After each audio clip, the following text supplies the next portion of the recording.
Right, so I've got my results here. Hello everybody, I am coming to you from Venice. Today is the third day here and it is also the last day. So the plan is we're going to try and do the things that we haven't done yet and then obviously take the flight home. But another big thing about today, and probably why you're watching right now, is I'm actually getting my Loughborough first year results today. To be honest, I don't know when they're coming. I don't know, but at some point I will receive them and I will let you guys know how they get on. Hopefully it's good news. Obviously they're important as I'm planning to do a year abroad and you need these to be good to improve your application for the year abroad. But we'll see, there's only one way to find out. Just gonna enjoy the last day of Venice and hopefully those results are good.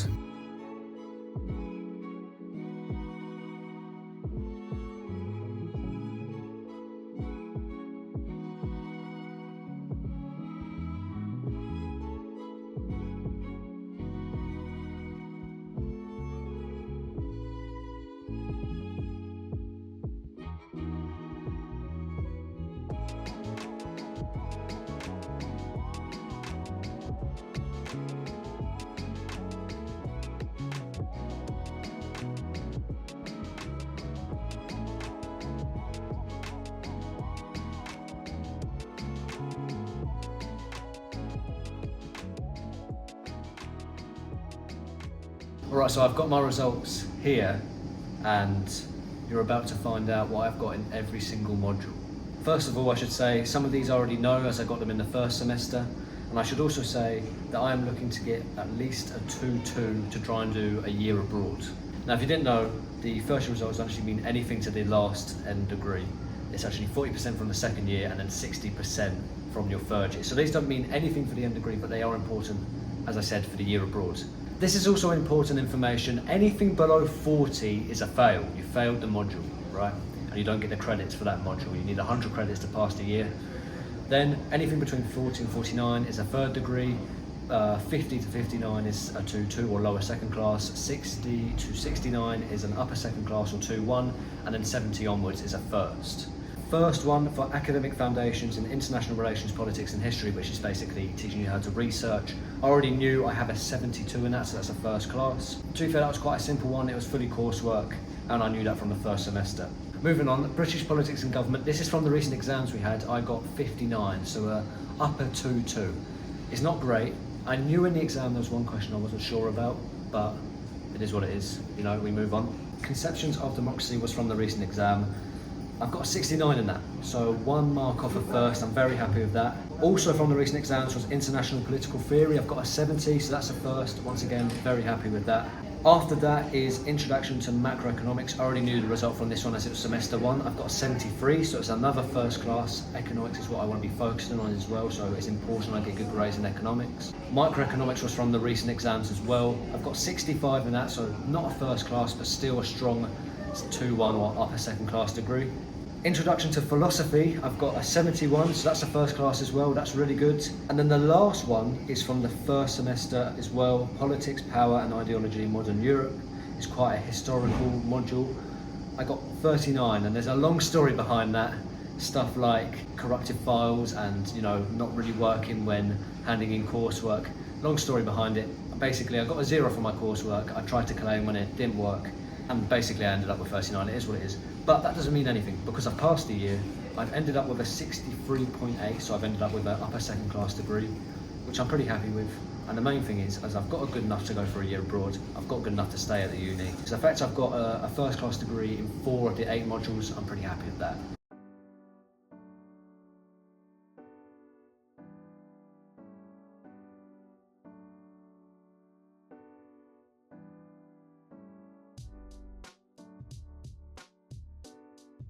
So I've now come back from Venice. I'm back in my room. Well, I haven't been here for a while. And I wanted to give a bit more of an in-depth reaction to the results. Obviously you've heard the results, so you haven't really seen too much of a reaction, what I think about them. And also I want to give a little bit of advice, maybe a little bit of a chat to people who are doing their first year of uni this upcoming academic year. So for me, I looked at these results and maybe there was one I was disappointed with, but on the overall, on the whole, I'm very happy with these results. Obviously there's an anomaly in one of these modules. Have you heard the 39? Long story behind it. I'm not going to get into it now. And the other one that I was actually quite disappointed with is the 59 in the British politics and government, but I know I had a bad question in there, so that's fine. The rest, there's 8 modules overall, and I've got a first in 4 of them, and then one of them I'm only 1 mark off. So in that sense, I've got to be happy with what I did. Even though all of the firsts are relatively low firsts, I'm pretty happy with it. Now you might be thinking, well, your results are pretty damn good, Spencer, so why are you only just happy with it? Well, you know, I wouldn't say I'm a naturally smart person, especially academically. And before doing PP at university, I'd done economics at A-level. I'd never done politics at A-level, and I'd never done philosophy at A-level, despite having a prior interest in philosophy. It wasn't like the philosophy we studied. And the politics is something I'd never done, and I realised coming to uni how much I didn't know about it. As my knowledge grew about it, my interest certainly grew about it, so that's probably where it's come from.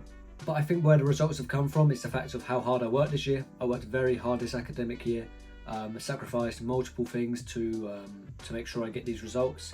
And the main motivation behind that was the year abroad I'm looking to do. And I've now got pretty high confidence I should be getting that year abroad, seen as the application level. You have to have at least a 2-2, or at least 50 marks overall to apply for that. So the fact I'm a good margin over that means I should hopefully be getting a year abroad somewhere. Yeah, the fact about working hard and things brings me on to my advice. There's a big presumption around the first year at uni that it's kind of like a Mickey Mouse year, a year that you don't really need to do anything, and that has truth behind it. The reason there's truth behind that is that the fact you need at least 40 marks on average over all the modules to pass, and then at least 100 credits, so you can't fail more than 2 modules. And I'm going to be honest with you here, that's pretty easy to do. You can do that with quite minimal effort. The other reason why the first year is almost seen as a doesn't really count year is the fact that the results in the first year do not mean anything for your end degree. So you can understand why people kind of just try and get that 40 pass and really enjoy the social experience of uni, especially if they're not looking to do a placement year or a year abroad. But I have slightly different opinions on this. The first year at uni is all about experience, and that's not just the case socially, it's also academically. You find out the best ways you're able to do coursework, you find out the best ways you're able to study for exams and stuff like this. So it's important that you take the first year seriously, as it not only gets you on the right momentum for the upcoming years, but you're a step ahead of everyone else.